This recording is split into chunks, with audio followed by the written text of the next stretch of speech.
We are really lucky to have the Travis letter on display here until March 24th because that letter is such an important piece of our heritage.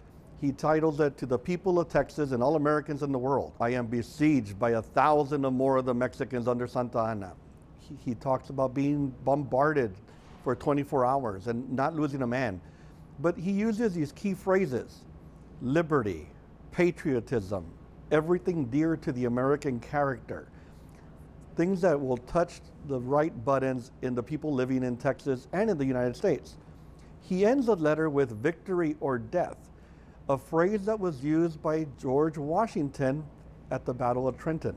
So he's making that connection that the struggle they are having here in Texas is the same as that they had with Great Britain 60 years earlier. It's a really interesting thing because this letter, it's the second day of the siege.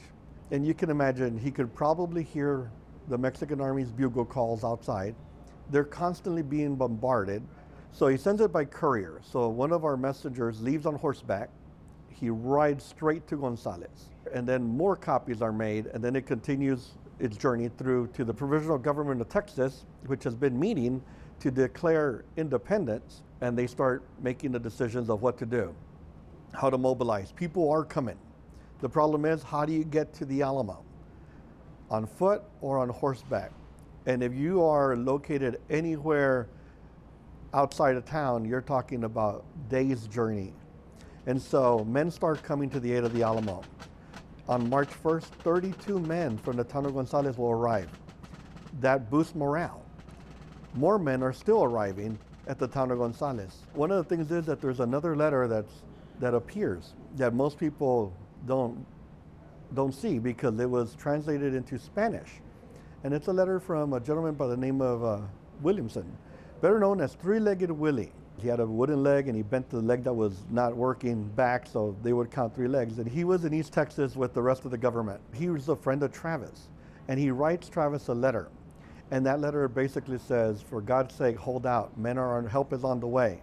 And this letter arrives here probably with James Butler Bonham around the 3rd of March.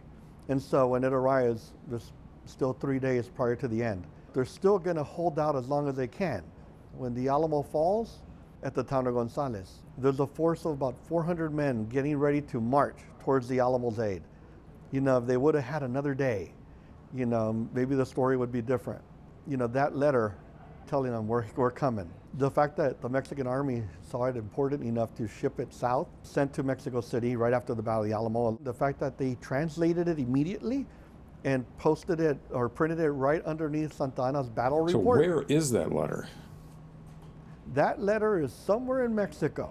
We're not sure where. It may be in the military archives. That's one of our goals, is to be able to go down and not only go into the general archive of Mexico, but also to do research in the military archives, trying to tell a full story into this tapestry that makes up our history.